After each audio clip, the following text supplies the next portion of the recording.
Use headphones for better experience. Sunday nights में आपका स्वागत है और आज की यह कहानी हमारे साथ शेयर की है आदिल ने। तो आगे की कहानी हम आपको उन्हीं के पॉइंट ऑफ व्यू से सुनाने की कोशिश करेंगे। तो चलिए कहानी शुरू करते हैं। मेरा नाम आदिल है। ये घटना मेरे साथ पिछले साल घटी और आज तक मैं इसे भुला नहीं पाया हूँ। मुझे नहीं पता आप इस पर कितना यकीन करेंगे, लेकिन मेरे लिए ये अब तक की सबसे डरावनी घटना है। ये बात पिछले साल की है जब मैं इलाहाबाद में आया हुआ था, क्योंकि यहाँ पर मैंने एक कॉलेज में एडमिशन ली थी। कॉलेज में एडमिशन तो बड़ी आसानी से मिल गई, लेकिन रहने की कोई बंदोबस्त नहीं हो पा रहा था। मैंने यहाँ पर कई घर ढूंढने की कोशिश की। यहाँ पर मैं किराए पर रह सकता था, लेकिन मुझे कोई भी सस्ता घर नहीं मिल रहा था। मुझे नहीं पता था कि मैं क्या करूं। एक नए शहर में घर ढूंढना इतना मुश्किल होगा, मुझे नहीं पता था। मैं तो यही सोचकर आया था कि अपने पसंद के कॉलेज में एडमिशन लूँगा और आसानी से पूरी क्लासेस पूरी कर लूँगा, लेकिन घर ढूंढना इतना मुश्किल है, मुझे नहीं पता था। अब मैं क्या करता? अंत में मैंने यही डिसीजन लिया कि मैं कॉलेज के हॉस्टल में रहूँगा। मैं हॉस्टल में रहना इसलिए पसंद नहीं कर रहा था क्योंकि मुझे कमरा शेयर करना पसंद नहीं था। मैं बचपन से ही बड़े घर में रहा था और हॉस्टल में रहना मुझे बिल्कुल भी पसंद नहीं आ रहा था। मैंने सोचा कि कैसे मैं एक कमरे में रहूँगा, मेरे साथ तो कई और लड़के भी होंगे, लेकिन मेरे लिए ये अच्छा अनुभव रहा। हमारे कमरे में 3 लड़के थे, मुझे मिलाकर यहाँ 4 लड़के थे। ये कमरा भी अच्छा था और हंसी मजाक में बातें भी बहुत अच्छी हुआ करती थी। मेरा पूरा दिन कैसे निकल जाता था मुझे पता ही नहीं लगता था। मुझे तो ऐसा लग रहा था कि मैं घर से ज़्यादा यहाँ पर खुश हूँ। उन तीनों लड़कों में से मेरी रंजीत से ज़्यादा दोस्ती थी। रंजीत मेरा ज़्यादा अच्छा दोस्त बन गया है। हम दोनों ज़्यादातर एक साथ ही रहते हैं। वैसे हम चारों की दोस्ती अच्छी थी, लेकिन मेरी ज़्यादा रंजीत से बनती थी। हॉस्टल की बात करूं तो ये नया हॉस्टल बना था। कहते हैं कि यहीं पर पुराना हॉस्टल हुआ करता था। उसके कुछ कमरे यहीं पर साइड में थे। ये एक बड़ा हॉस्टल था और इसी के पीछे छोटे से कमरे में बने हुए थे, जिसे पुराने हॉस्टल का हिस्सा कहा जाता था। ऊपर के कमरों की खिड़कियों से उसे देखा जा सकता था। उसके आगे गेट लगा हुआ था और ये यहाँ कुछ 10 से 15 कमरे थे, लेकिन वो गेट कभी नहीं खुलता था।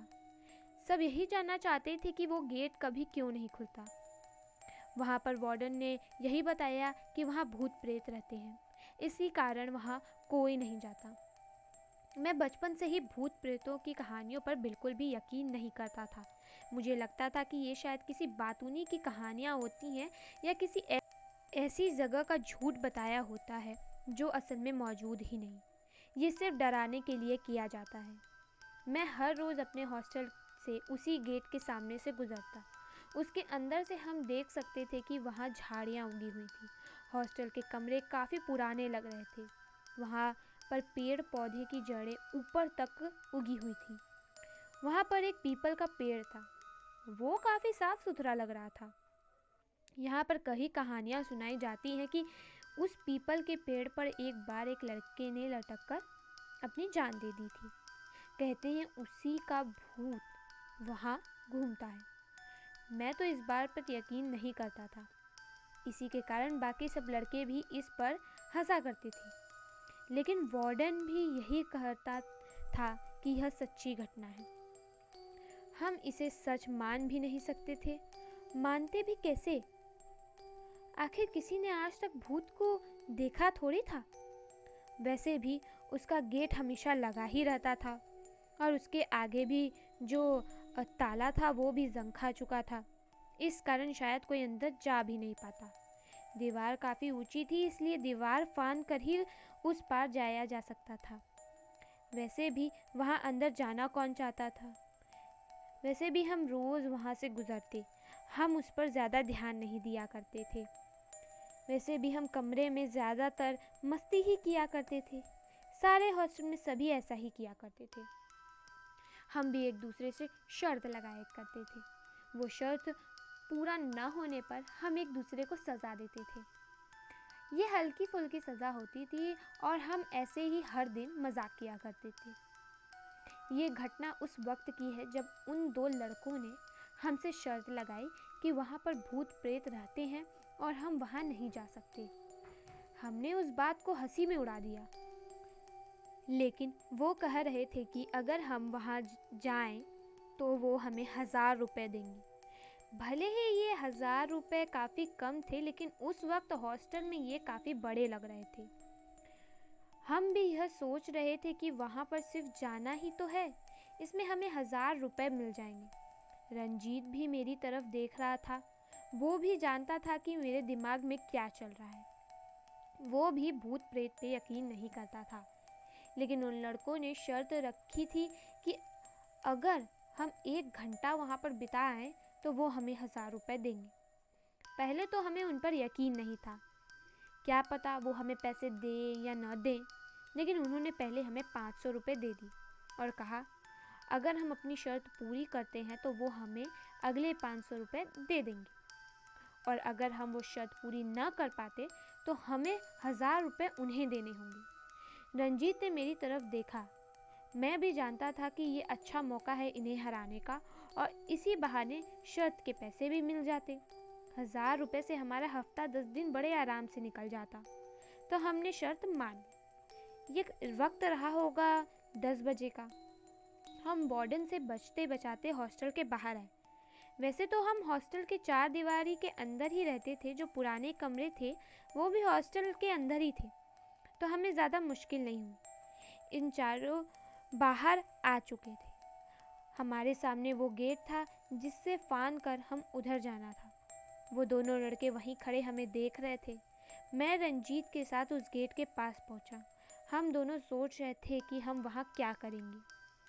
हम जानते थे कि वो कमरे की खिड़की से हम पर नज़र रख रहे होंगे। हमें पूरा घंटा इसके अंदर ही बिताना पड़ेगा। हमने प्लान बनाया कि हम इस पीपल के पेड़ के नीचे बैठ जाएंगे। उसके नीचे हम 1 घंटा बिताएंगे और बाहर आ जाएंगे। तो हमने शुरुआत ऐसे की कि रंजीत ने मुझे ऊपर चढ़ाया और मैंने वो दीवार फांद दी। उसके बाद रंजीत ने उस दीवार को फांदा। अब हम दोनों ही उस हॉस्टल के अंदर थे। हम उन कमरों में नहीं जाना चाहते थे क्योंकि ये शर्त के बाहर था। वैसे भी कमरों के अंदर शायद थोड़ा डर ज़्यादा लगता, तो हमने सोचा कि हम उस पीपल के पेड़ के नीचे बैठ जाएंगे और वहीं पर 1 घंटा बिताकर वापस आ जाएंगे। वो पीपल का पेड़ काफ़ी अंदर जाकर था, तो हमने चलते चलते वहाँ तक पहुँच गए। यहाँ पर झाड़ियाँ काफ़ी बड़ी थीं, लेकिन हम उससे गुजरते हुए उस पीपल के पेड़ के नीचे पहुँच गए। जैसे ही हम उस पीपल के पेड़ के नीचे पहुँचे, हम दोनों हैरान थे। हम दोनों एक दूसरे की तरफ देख रहे थे। हमने वहाँ पर कुछ अजीब सा देखा। वहाँ पर एक प्लेट में कुछ चावल पड़े थे और उसी के साथ एक दिया पड़ा था। वो दिया जल रहा था।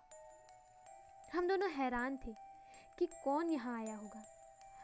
आखिर यहाँ दिया किसने जलाया होगा, क्योंकि गेट तो बंद होता है और कोई यहाँ दीवार फांद कर भी नहीं आना चाहेगा।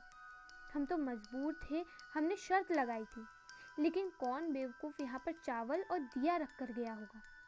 पहले तो हम एक दूसरे की तरफ देखते रहे। उसके बाद हमने दिमाग में ख्याल आया कि शायद इसे उन लड़कों ने किया होगा। हो सकता है वो हमें डराने की कोशिश कर रहे होंगे, क्योंकि सवाल 1000 का था। उन्होंने सोचा होगा कि वो हमें डराकर यहाँ से भगा देंगे तो वो 1000 रुपये जीत जाएंगे। तो हमने भी मन को पक्का कर लिया कि यहाँ पर कुछ बेवकूफ़ियाँ होंगी, लेकिन हम डरेंगे नहीं, क्योंकि सवाल 1000 रुपये का है। हम अब वहीं पीपल के पेड़ के नीचे बैठ गए थे। हम दोनों धीरे धीरे बातें कर रहे थे। हम उस नए हॉस्टल की तरफ देख रहे थे। वहाँ पर हमारे कमरे की खिड़की की लाइट जल रही थी।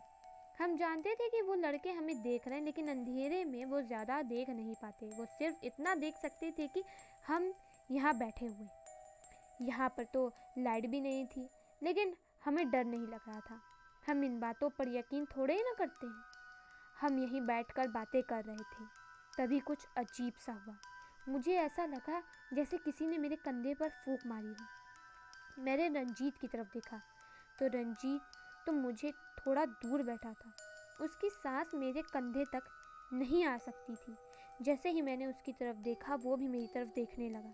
पहले मैं मुस्कुराया क्योंकि मुझे लगा उसने मेरे साथ कोई शरारत की। उसके बाद वो मुस्कुराया। मुझे नहीं पता वो क्यों मुस्कुराया था। उसने कहा कि क्या तुमने मेरे कंधे पर फूंक मारी है? आखिर मैं उसके कंधे पर फूंक कहाँ मारी, बल्कि उल्टा उसने मेरे कंधे पर फूंक मारी थी, क्योंकि थोड़ी देर पहले मैं दूसरी तरफ देख रहा था। तो उसके कंधे पर मैं फूंक कैसे मार सकता हूँ? ये बात मैंने उसे बताई।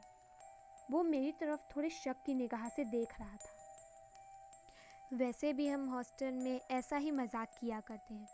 मुझे भी लगा शायद वो मुझे बेवकूफ़ बना रहा है। इसी तरह हम बैठ गए और थोड़ा हंसने लगे। ऐसे ही हम बातें करने लगे। अब मैं रंजीत की तरफ देखकर बात कर रहा था। थोड़ी देर हम बात कर रहे थे, तभी मुझे महसूस हुआ कि किसी ने फिर से मेरे कंधे पर फूंक मारी हो। अब मैं थोड़ा डर गया था क्योंकि मेरे पीछे तो कोई नहीं था। इस फूंक की आवाज़ भी आई थी क्योंकि ये मेरे कान के पास ही तो आई थी। मैंने रंजीत की तरफ देखा तो रंजीत भी मेरी तरफ देखने लगा। उसने मुझसे पूछा कि क्या हुआ, तुम ऐसे डर क्यों गए? तो मैंने उससे कहा कि मेरे कंधे पर किसी ने फूंक मारी है। रंजीत हैरान था। रंजीत ने कहा, थोड़ी देर पहले हमारे साथ ऐसा ही हो चुका है। मैंने उससे कहा कि पहली बार भी मैंने फूंक नहीं मारी थी, चाहे मुझे किसी की भी कसम खिला दो। अब रंजीत भी डर गया था। उसने कहा कि मैं भी कसम खाकर कहता हूँ, पहली बार जो फूंक तुम्हारे कंधे पर आई होगी उसे मैंने नहीं मारा था। अब हम दोनों डरे हुए थे, लेकिन मुझे शक था। हो सकता है ये थोड़ी हवा चली हो या मुझे भ्रम हुआ हो, क्योंकि अंधेरे में अक्सर ऐसा होता है। हमारा दिमाग चलने लगता है, हमें ऐसा लगता है कि यही सच है, जबकि हुआ कुछ नहीं होता है। हम इसी तरह बैठ गए और बातें करने लगे। तभी थोड़ी देर बाद कुछ अजीब सा हुआ। ऐसा लगा जैसे पीपल के पेड़ के ऊपर कोई आकर बैठा हो। पूरा पेड़ हिला था और कुछ पत्ते नीचे भी गिरे थे। हम दोनों ने ऊपर देखा तो वहाँ पर कोई नहीं था। वैसे भी ये पीपल का पेड़ भी बहुत बड़ा था। तो हमने भी अपने मोबाइल की लाइट्स जलाई और ऊपर डाली। ऊपर तो सच में कोई नहीं था। हम दोनों ने थोड़ी देर डरे भी थे, लेकिन हो सकता था कोई चमगादड़ ऊपर आकर बैठा हो। लेकिन कोई चमगादड़ से पेड़ इतना नहीं हिल सकता था। लेकिन हमने सोचा कि कुछ भी हो सकता है। हम वैसे ही डर रहे थे, तो हम दोनों ने लाइट्स बंद कर दी और बैठ कर बातें करने लगे। अभी 10 ही मिनट हुए थे कि हमें ऐसा लगा कि झाड़ियों में कुछ चल रहा है। ये किसी के चलने की आवाज़ थी। हम दोनों ने एक दूसरे की तरफ देखा। पहले हम थोड़ा डर गए थे, लेकिन तभी हमारे दिमाग में ख्याल आया कि इस बार बात 1000 रुपए की है और वो लड़के भी तो उस खिड़कियों में नज़र नहीं आ रहे हैं। हो सकता है वो भी इस दीवार को फांद कर इस पार आ गए हों और वो ये सोच रहे हैं कि वो हमें डरा कर यह शीट जीत जाएंगे। हम दोनों एक दूसरे की तरफ देखकर मुस्कुरा रहे थे। हमने सोचा था कि यहाँ कुछ भी हो सकता है।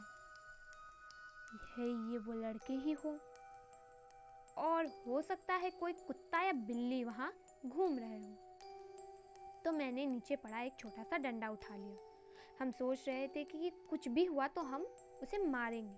अगर वो लड़के हुए तब भी हम उन पर डंडा चला देंगे। इसी बहाने उन्हें मारेंगे भी और पैसे भी जीतेंगे, क्योंकि वो चीटिंग कर रहे होंगे। वो आवाज़ बार बार आ रही थी, जैसे कोई झाड़ियों में चल रहा हो। हम दोनों ने मोबाइल की टॉर्च जलाई और चारों तरफ देखा। जिस तरफ से आवाज़ आई थी, हम फ़ोन की लाइट्स उस तरफ कर रहे थे, लेकिन वहाँ पर तो कोई नहीं दिखता। यह आवाज़ बार बार हमारे चारों तरफ से आ रही थी, जैसे वो हमारे चारों तरफ घूम रहे हों। लेकिन जब भी हम मोबाइल की लाइट उस तरफ डालते, वहाँ पर हमें कोई नज़र नहीं आता। ये हैरानी की बात थी, क्योंकि अगर वहाँ कोई भी होता तो कम से कम नज़र तो आता, क्योंकि उन लाइट्स के डालने के बाद अगर कोई वहाँ से भागने की कोशिश भी करता तो आवाज़ तो आती। ये झाड़ियाँ सूख चुकी थीं और यहाँ पर हिलने की भी आवाज़ आ रही थी। तभी हमारे मन में एक सवाल आया था कि ये क्या हो सकता है। तभी रंजीत ने कहा, हो सकता है ये एक या दो बिल्लियाँ हों जो नीचे से घूम रही हों, और हमारे मन में यही ख्याल आ रहा है कि ये कोई इंसान हो सकता है। ये बिल्लियाँ नीचे से घूम रही होंगी और हमें भ्रम हो रहा है। ऐसे ही करते हम बातें कर रहे थे। ये अभी 20 मिनट का ही समय हुआ था और हमें 40 मिनट और यहाँ गुजारने थे। ये 40 मिनट का वक्त काफ़ी लंबा लग रहा था, लेकिन हम डरने वाले नहीं थे।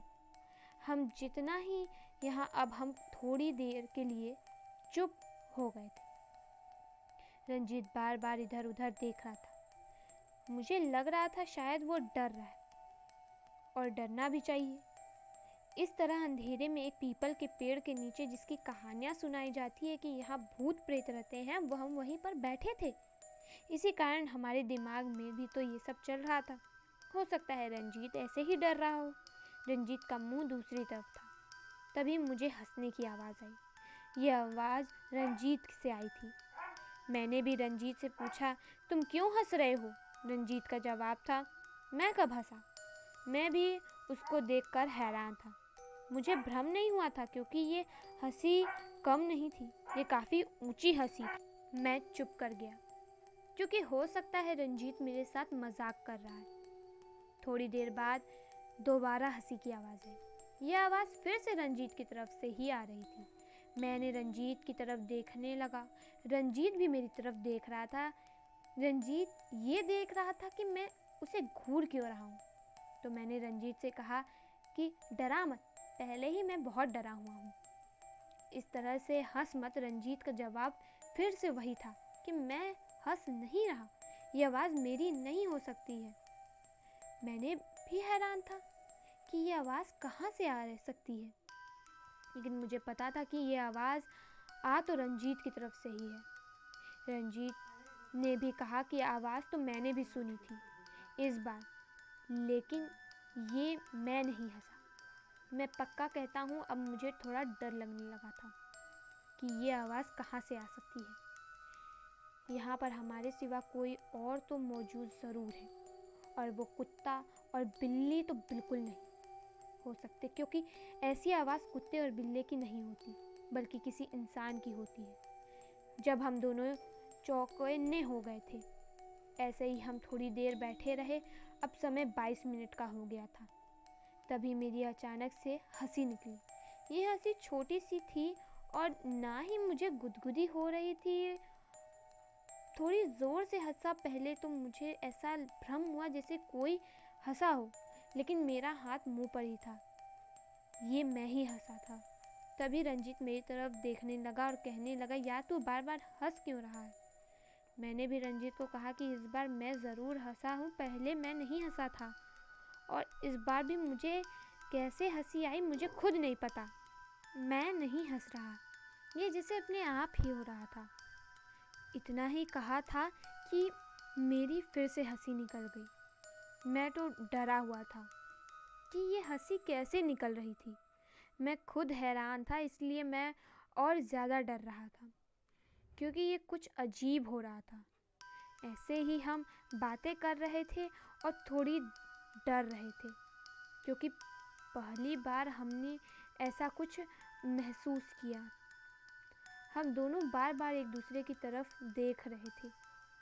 हम दोनों जैसे एक दूसरे से कहना चाहते थे कि चलो यहाँ से चलते हैं, 1000 रुपये ही तो है, दे देंगे, लेकिन इस डर के एहसास से तो बाहर आएंगे।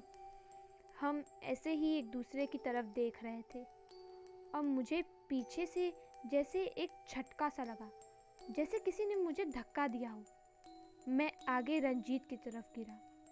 मैं रंजीत के ऊपर ही गिरा था। हम दोनों खड़े हुए और पीछे देखने लगे। पीछे तो कोई नहीं था। रंजीत भी जानता था कि ये मैंने नहीं किया था। अगर मैं आगे गिरता तो थोड़ा कम ही गिरता, लेकिन ये तो जैसे किसी ने मुझे धक्का दिया हो। ये तो पक्का था धक्का ही था, लेकिन ये किसने दिया था ये हम दोनों को नहीं पता।